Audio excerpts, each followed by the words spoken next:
Muy buenos días. Sean bienvenidos a este curso de metodología de la investigación en ciencias de la salud. Hoy nos corresponde la parte 5 del protocolo o proyecto de investigación, colofón de la etapa de planificación. Los docentes que impartiremos esta clase son los doctores en ciencia Héctor Bayarre y Saidel Moreno. Al concluir esta clase, ustedes van a ser capaces de reconocer un conjunto de pasos que son necesarios para la construcción desde una perspectiva algorítmica de instrumentos o escalas que se emplean para la recolección de información en investigaciones en salud. A modo de introducción, es importante que conozcan que la creación o desarrollo de escalas o instrumentos de medición es frecuente para la recogida o búsqueda de información en la investigación en salud de naturaleza empírica. El desarrollo de estas escalas va a discurrir por dos momentos o etapas importantes. Primero, la construcción o adaptación en caso de que ya exista, y luego la validación. Para todas estas etapas se han desarrollado desde la psicología un conjunto de indicadores estadísticos que permiten el cálculo de todos esos atributos métricos que van a dar justamente con la presencia de la validez y la fiabilidad de estos instrumentos. Básicamente, esto se ha desarrollado a través de dos teorías, la llamada teoría clásica o tradicional y la teoría de respuesta al ítem más recientemente, que usa modelos estadísticos multivariados y que es un complemento de la teoría clásica. Ahora bien, vayamos al concepto de instrumento de medición. Un instrumento de medición es una tecnología producida por el hombre que permite medir de forma directa o indirecta los diferentes elementos que caracterizan el comportamiento de un evento en particular. Fíjense que en este concepto habla de medición directa o indirecta. Hay instrumentos que nos dan el resultado, por ejemplo, las llamadas tecnologías blandas, digamos el termómetro, el esfigmomanómetro y otros como la resonancia magnética nuclear y otros pueden darnos unos niveles de medición directa. Y desde el punto de vista de la investigación, nosotros, sobre todo en la ciencia de la salud y las ciencias sociales, creamos o utilizamos un conjunto de instrumentos que forman parte de la llamada tecnología blanda, que se crean a través de la aplicación de un algoritmo metodológico para la construcción de un instrumento. Una de las propuestas metodológicas es la que aparece en pantalla. Noten un algoritmo de 5 pasos que comienza con la definición y caracterización del objeto de estudio, sigue la selección de indicadores o variables relevantes o importantes, determinan la escala en que van a ser medidas las variables, definen la forma en que va a ser evaluada el instrumento y finalmente se elaboran los ítems con determinadas características según ciertas recomendaciones. Este proceso normalmente tiene dos etapas, como dijimos, la construcción y la validación. En esta clase nos vamos a referir exclusivamente a la construcción, dejando para un curso de desarrollo de instrumentos o escalas que vamos a sacar próximamente todo el proceso desde la perspectiva tanto clásica como desde la perspectiva de la teoría de respuesta al ítem. El primer paso incluye la definición. La definición del constructo. Imaginemos que estamos evaluando calidad de la atención o estamos evaluando calidad de vida. Definir desde una perspectiva científica con las características que debe llevar una buena definición científica es importante. Y dentro de esa definición debe ser definir de manera clara, definir de manera precisa el constructo, evitar la circularidad viciosa, nunca definir en negativo y aplicar toda la técnica para construir o para definir técnicamente un término. Ahí hay que agregar la caracterización.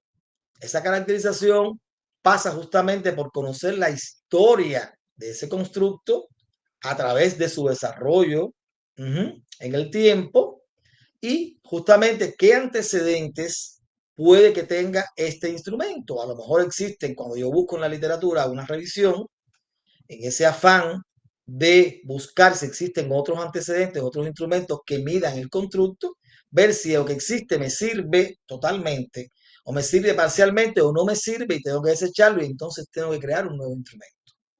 Entonces, justamente ese proceso de caracterización en el sentido estricto del constructo es muy importante.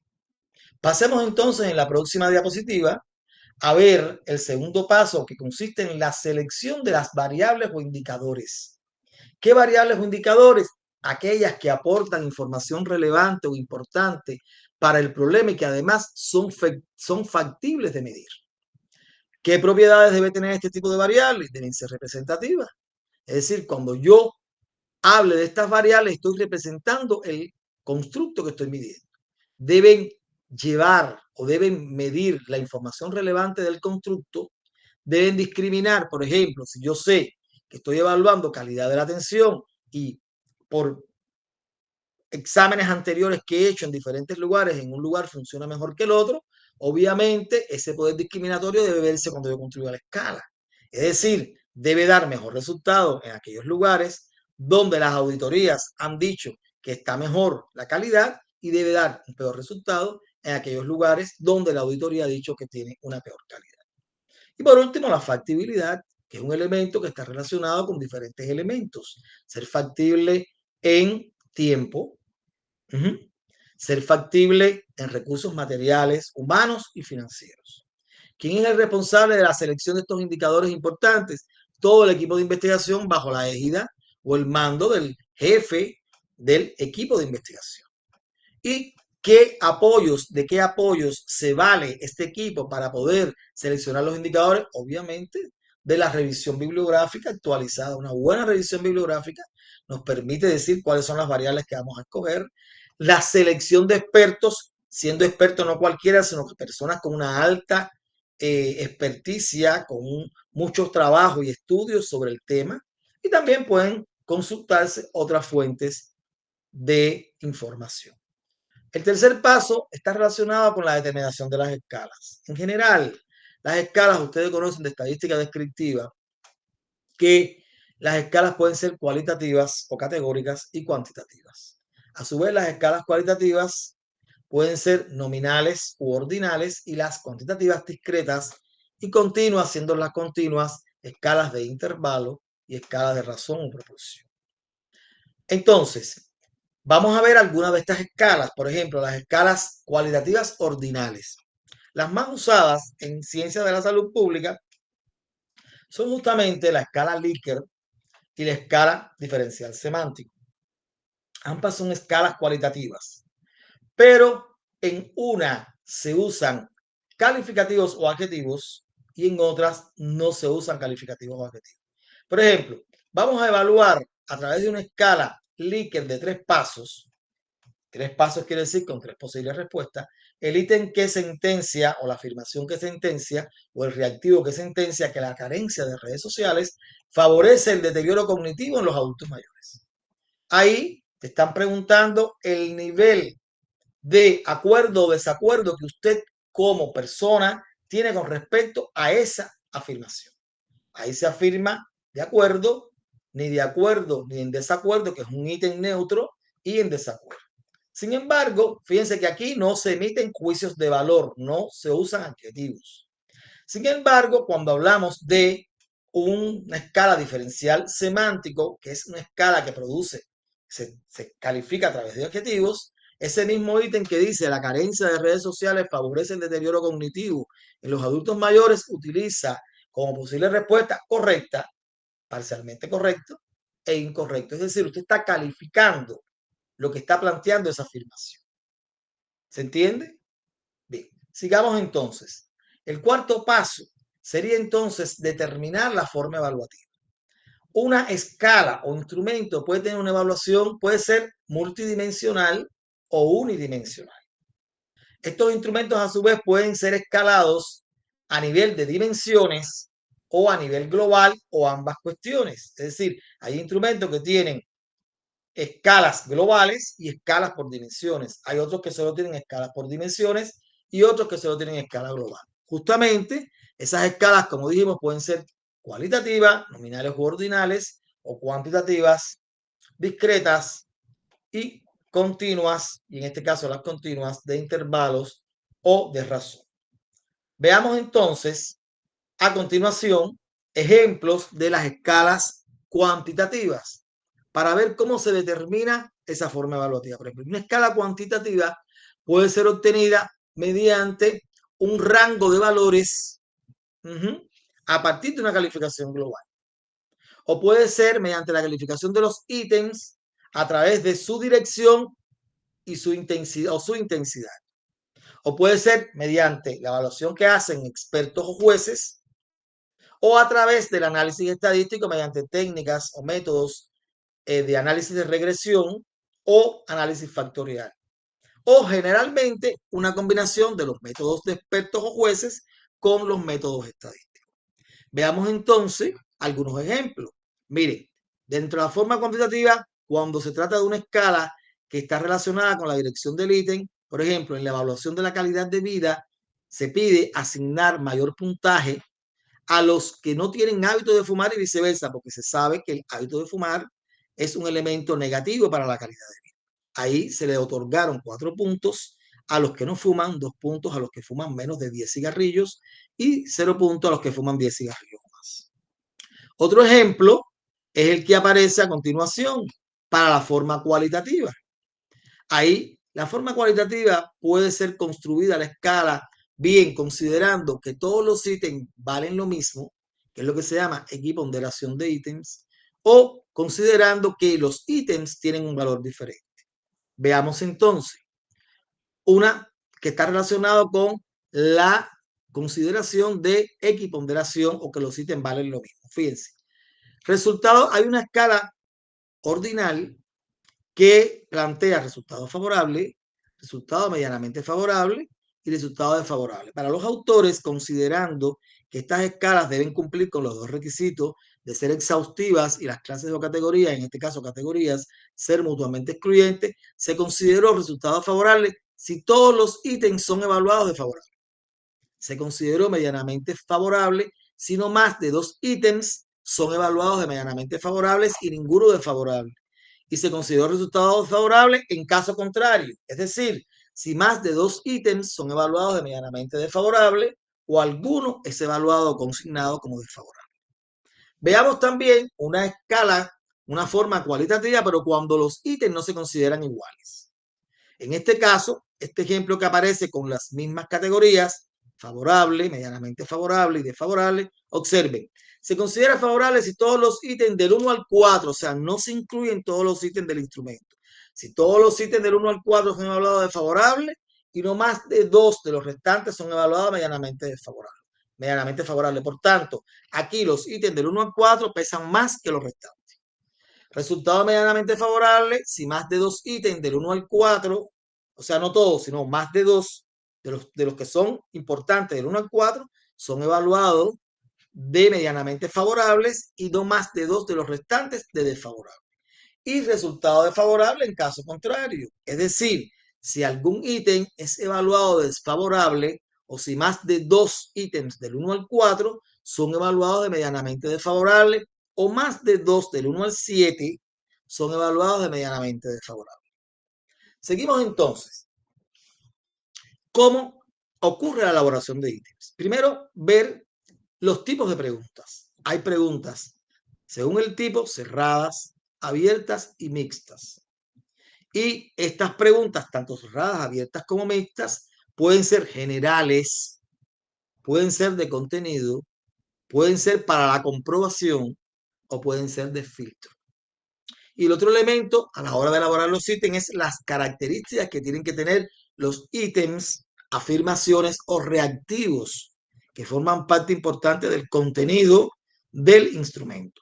Deben ser claros, deben ser precisos, deben no sugerir respuesta y debe estar acorde a la población objeto. Ahora bien, vamos a ver algunos ejemplos de preguntas según contenido. Mira, preguntas generales.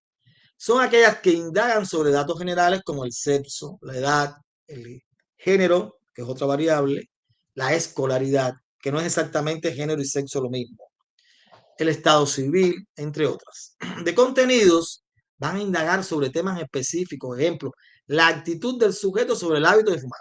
Es una pregunta de contenido. Y de filtros son aquellas que determinan que se conteste o no otras preguntas del cuestionario. O sea, cuando hay una pregunta de filtro, es para ir a la siguiente o pasar a una pregunta más adelante. Por ejemplo, ¿ha tenido relaciones sexuales? ¿Sí o no? Para los que han tenido relaciones sexuales, ¿utiliza el condón en las relaciones sexuales? ¿Sí o no? Para el que no ha tenido relaciones sexuales, pasa a la pregunta más adelante.